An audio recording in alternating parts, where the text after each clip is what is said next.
बिस्मिल्लाहिर्रहमानिर्रहीम। अस्सलामु अलैकुम वरहमतुल्लाह।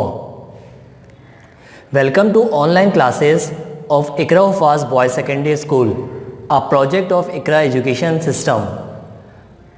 लेक्चर नंबर 13 है हमारा, क्लास 7th में मैथमेटिक्स यूनिट नंबर 2 हम कर रहे हैं। उसका नाम है रैशनल नंबर्स। आज हम एक्सरसाइज शुरू करेंगे, एक्सरसाइज 2.2। इसमें पहला टॉपिक है हमारा रेसिप्रोकल का। Find reciprocal of a rational number. Reciprocal मालूम करना है, कुछ रैशनल नंबर्स हमारे पास गिवन हैं, उसका रेसिप्रोकल हमें मालूम करना है। एग्जाम्पल मैंने लिखी है रेसिप्रोकल ऑफ 2/7। 2/7 का रेसिप्रोकल क्या होगा? इज़ 7/2। रेसिप्रोकल में सिर्फ और सिर्फ पोजीशन चेंज हो जाती है। न्यूमरेटर डिनोमिनेटर में चला जाता है और डिनोमिनेटर न्यूमरेटर में चला जाता है। तो इस प्रोसेस को, इस अमल को हम रेसिप्रोकल कहते हैं। एंड सेकेंड एग्जाम्पल हम देख लेते हैं, रेसिप्रोकल ऑफ 6। 6 के अगर कोई वैल्यू ना लिखी हुई हो तो हम नीचे सिर्फ 6 लिखा हुआ हो और कोई वैल्यू ना लिखी हुई हो नीचे, तो हम उसको कंसिडर करते हैं कि वो 6/1 लिखा हुआ है। ये बुनियादी तौर पे 6/1 लिखा हुआ है, तो इसका रेसिप्रोकल जो होगा वो 1/6 हो जाएगा। ठीक है, इसमें याद रहे कि साइन चेंज नहीं होती, साइन का कोई मतलब इंटरचेंज नहीं हो रहा होता, जो साइन होती है वही रहती है। नोट में मैंने बात लिखी है नंबर 1, इसको ध्यान से समझें। Reciprocal and multiplicative inverse. Reciprocal का वर्ड आप प्रेप में भी सुनकर आए और 6 में भी आप सुनते हुए आ रहे हैं, लेकिन मल्टीप्लिकेटिव एक नया टॉपिक होगा आपके लिए।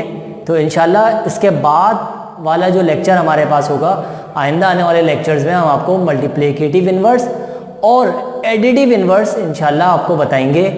अभी सिर्फ इतनी बात बतानी है, reciprocal and multiplicative inverse of a rational number.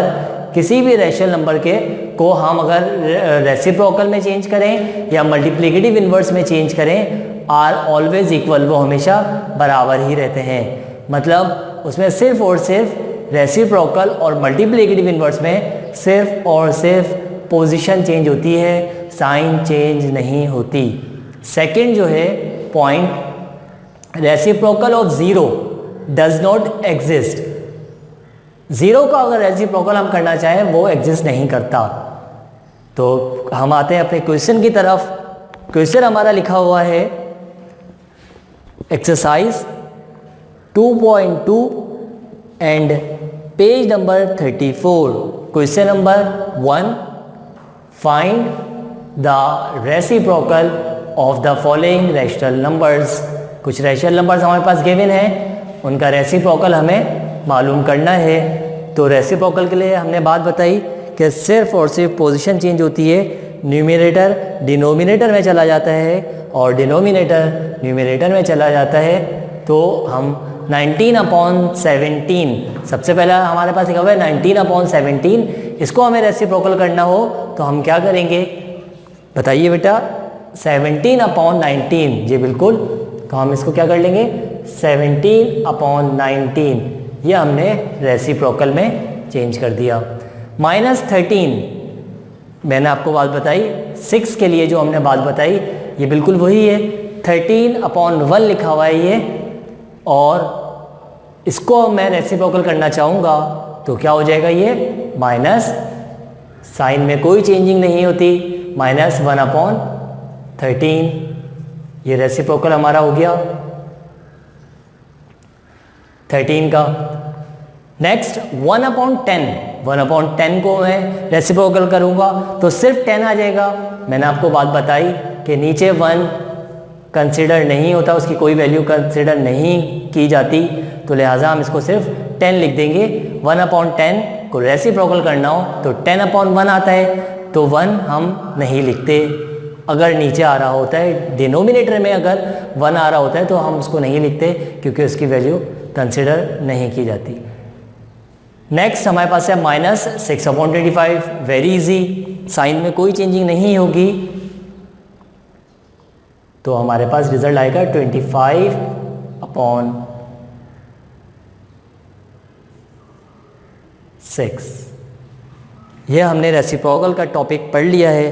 अब हम आगे इंशाल्लाह इस एक्सरसाइज को बढ़ाते हुए क्वेश्चन नंबर 2 करेंगे, और वो क्वेश्चन नंबर 2 जो है वो हमारा सिंप्लीफिकेशन का है। सिंप्लीफाई करना है हमें। सिंप्लीफाई का मतलब ये होता है मुख्तसर, जितना मुख्तसर हो सके इसको हमें मुख्तसर करना है। तो हम स्टार्ट करेंगे अब इंशाल्लाह क्वेश्चन नंबर 2। जी बेटा, अब हम क्वेश्चन नंबर 2 की तरफ आ जाते हैं। सिंप्लीफाई करना है हमें। क्वेश्चन नंबर 2 का पार्ट 1 आप बुक में देखिए, 9/7 प्लस 15/7। वेरी इजी, प्रेप में भी आप पढ़ के आएँ। जब डिनोमिनेटर सेम हो तो हम एक दफ़ा लिखते हैं, और ऊपर वाले नंबर अगर प्लस हो रहे हों तो प्लस कर लेते हैं, और अगर माइनस हो रहे हों तो माइनस कर लेते हैं। तो लिहाजा 7 नीचे एक दफ़ा आ जाएगा, 9 में 15 प्लस करेंगे तो हमारे पास रिज़ल्ट आ जाएगा 24। तो 24/7 हमारे पास रिज़ल्ट आएगा। अगर ये एक ही नंबर से रिड्यूस हो रहे हो, एक ही टेबल से रिड्यूस हो रहे हो तो रिड्यूस कर दीजिए, वरना आप इसको डिवाइड भी कर सकते हैं। अगर इम्प्रॉपर फ्रैक्शन में तो आप डिवाइड भी कर सकते हैं। पार्ट 2 को हम देखेंगे, 5/9 माइनस 2/9। डिनोमिनेटर्स सेम, जब डिनोमिनेटर सेम हो तो हम 9 को एक दफ़ा लिख देते हैं नीचे डिनोमिनेटर में, 5 में से माइनस करेंगे 2 को तो हमारे पास आ जाएगा रिज़ल्ट 3/9। जी बिल्कुल, हम इसको रिड्यूस कर सकते हैं, एक ही टेबल में दोनों नंबर्स आ जाएंगे आसानी से। तो रिज़ल्ट हमारे पास आएगा 3 1 3, 3 3 9, माइनस आप देख लीजिएगा 5 में से 2 माइनस करूँगा मैं तो हमारे पास आ जाएगा 5 में से 2 माइनस करेंगे तो 3/9 आएगा हमारे पास। 3/9 को हम एक ही टेबल हम पढ़ेंगे, 3 का टेबल, 3 1 3, 3 3 9, 1/3 रिज़ल्ट आ जाएगा। तो बेटा हम पार्ट 3 मैंने बोर्ड में लिखा है, हम इसको आज सॉल्व करेंगे। सॉल्व करने के लिए सबसे पहले हम जो सॉल्यूशन हम लिखते हैं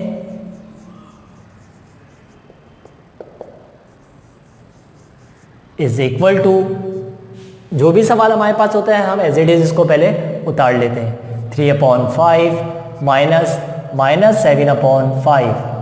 सबसे पहला काम इस ब्रैकेट को हमें सॉल्व करना होगा। इस ब्रैकेट को सॉल्व करने के लिए माइनस साइन से मल्टीप्लाई हो रही है, इस ब्रैकेट का मतलब है साइन मल्टीप्लाई हो रही है।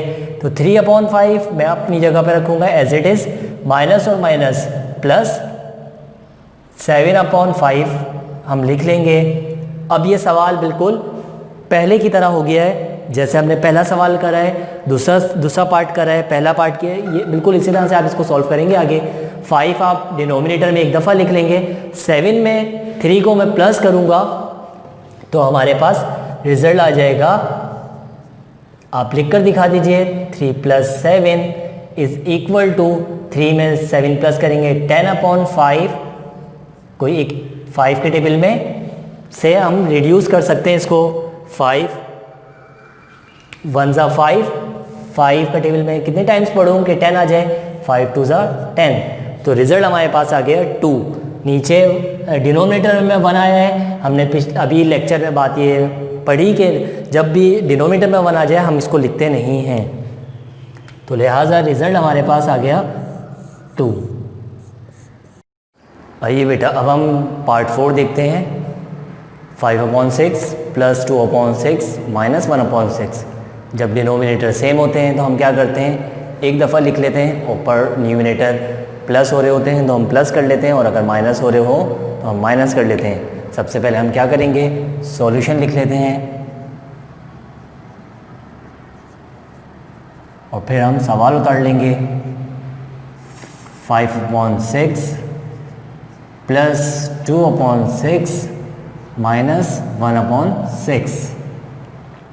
डिनोमिनेटर सेम है, हम एक दफ़ा लिखेंगे, 5 + 2 माइनस 1। 5 में 2 प्लस करेंगे क्या आएगा, 7 - 1। अपॉन 6। 7 में से 1 माइनस कर दीजिए, 6 अपॉन 6। अब हमें ये देखना होगा क्या ये दोनों नंबर एक ही टेबल से रिड्यूस हो रहे हैं। जी बिल्कुल एक ही टेबल से रिड्यूस हो रहे हैं। 6 1 6, 6 1 6। हमारा रिजल्ट क्या आ गया? 1। 1 अपॉन 1 आ जाए तो हम इसको सिर्फ 1 लिख सकते हैं। तो ये हमारा रिजल्ट आ गया। बहुत इजी क्वेश्चन था ये।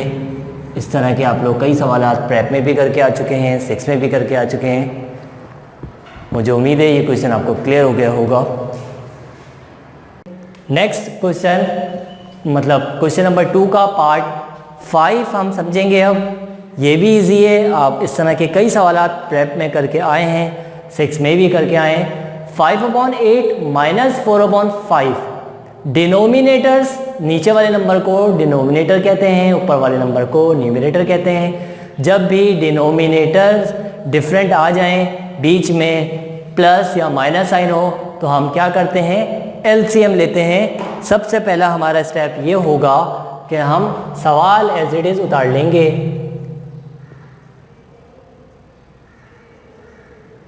Is equal to 5/8 minus 4/5। सबसे पहला काम हमारा रफ वर्क में हम एलसीएम लेंगे।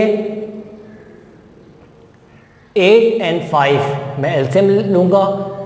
छोटा टेबल 2, 2 4 8, 5 अपनी जगह पर, 2 2 4, 5 अपनी जगह पर, 2 1 2, 5 अपनी जगह पर।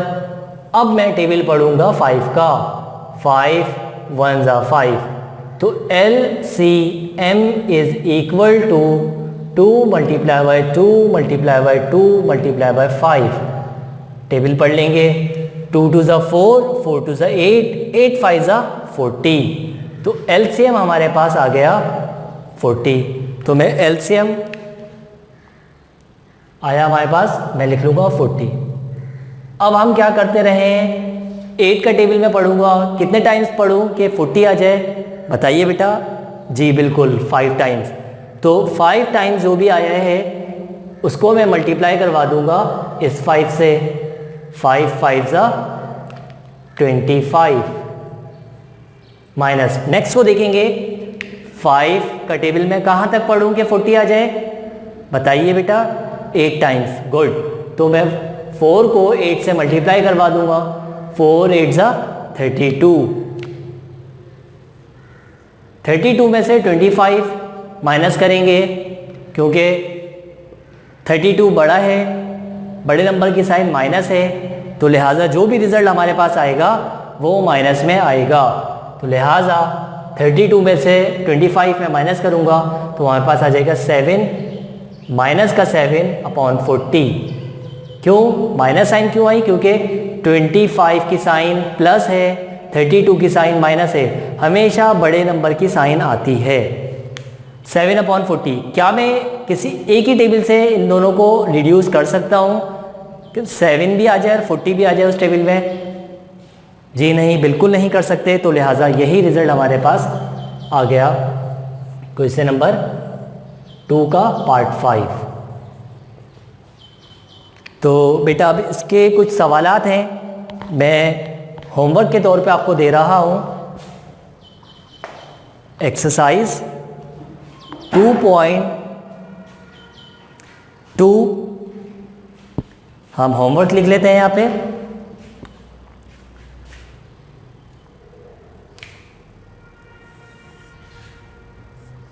होमवर्क नोट डाउन कर लीजिए।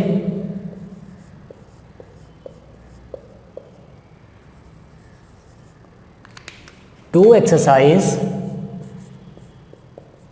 2.2 क्वेश्चन 2 पार्ट। हमने आपको पार्ट 1 दिया है, पार्ट 2 आप करेंगे। पार्ट 2 के बाद आप ट्राई कीजिएगा। 4 5 हम करवा चुके हैं और पार्ट 6 भी आप ट्राई करेंगे। बहुत इजी है। उसके बाद इंशाल्लाह नेक्स्ट लेक्चर में हाजिर होंगे पार्ट 7 8 9 10 के लिए। बेटा ये होमवर्क नोट कर लीजिएगा। इंशाल्लाह मिलते हैं नेक्स्ट लेक्चर में, लेक्चर नंबर 14 के साथ। अस्सलामु अलैकुम वरहमतुल्लाहि वबरकातुहू।